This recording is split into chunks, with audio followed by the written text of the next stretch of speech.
So we all know getting your speakers set up just right is the key to great sound in a room. How can we make it easier? How about using a gun mount? Stay tuned and I'll show you how.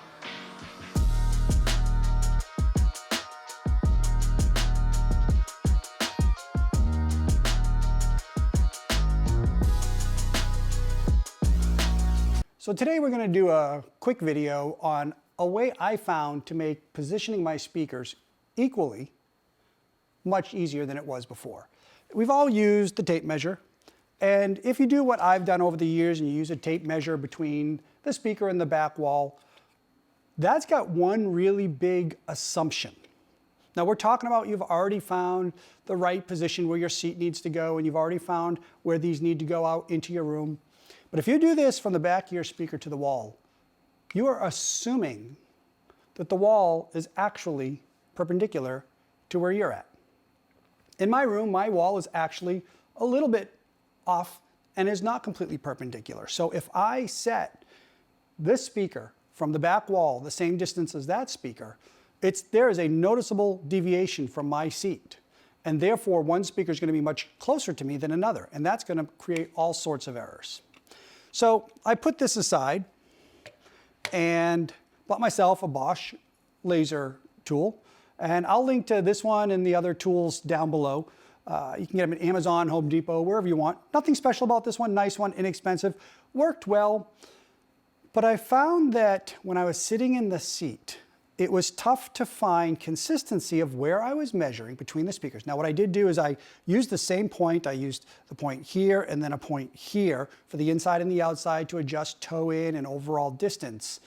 But I found that keeping this consistent when I would get up to move the speakers and then coming back to that seat was near impossible.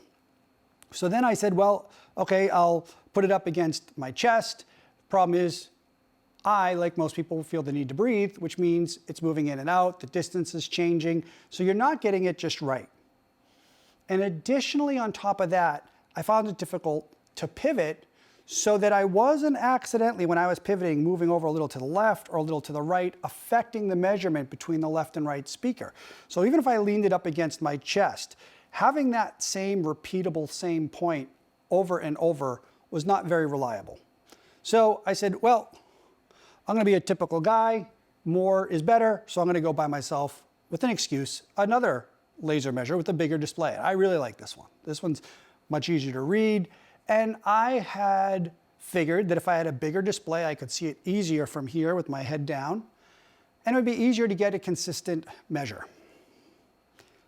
It was much easier to read. I enjoyed using this one more. But was it any better? Not really. Every time I got up and went back, there was some sort of variable or variance that just was keeping it from being right. So I thought to myself, well, how can I get this one or that one or any of them set up in my listening position in a repeatable way that actually has a pivot point where I could have this set up, pivot it, move it between the ins and outs and both speakers, and then just come around, move the speaker, go back, and nothing has changed. I thought to myself, I could use one of my camera stands. So I said, well, how can I mount this to the camera stand? Something that is wide, that's adjustable, that's padded, that's used to having something almost on a stand or a bench mount. And I found this guy. $41. It's actually a gun mount or gun vise where you rest your rifle into it. It's used for like bench shooting or sighting in a scope so that the rifle doesn't move at all. It's padded. This particular one opens wide enough so I can just put that in there and then just gently clamp it.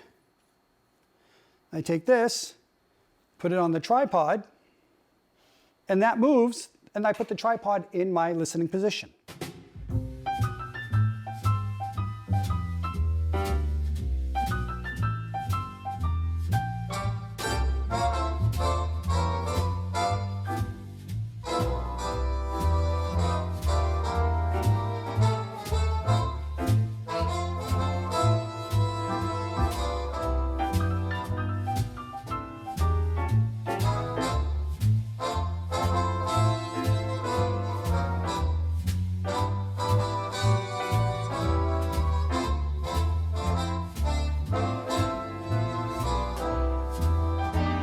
Genius. It works perfectly. But here's something you need to be on the lookout for. There's two primary types of mounts. This is an Arca Swiss mount. That's what this is designed for. And I actually use Arca Swiss mounts for all my camera gear. I like it. Very simple. It just slides in. If I put it in the right way, it just slides in, tighten it, you're ready to go, okay? This particular one, for instance, which I don't use, this is the Manfrotto mount. Not a fan of the Manfrotto. So you can buy adapters, they're like 10 bucks, or you can buy these with the Manfrotto mount versus the Arca Swiss. Just make sure you buy the mount for the tripod that you have. The other thing you can do is, I've got some pretty nice tripods because I typically have heavier gear on them, is you can buy yourself a $10 tripod that's not very tall, that's gonna sit in your listening chair, whatever, put it on the back of the couch. That way it's inexpensive, it doesn't move, you've got this pivot point that stays consistent for you, and you don't have to spend a lot of money. You'll be into this for 41 bucks, maybe you spend $10, $20 on a cheap tripod, and you're good to go. So guys, that's the way that I have found to keep from my listening position the distance to the speakers consistent, equal, and repeatable in the adjustments. You leave it going, I tweak it, I come around, move the speaker, go back, nothing's changed, and I can see except on the display what's happened and what hasn't. I'll link to everything below. Hope you'll check it out, and thanks again for watching.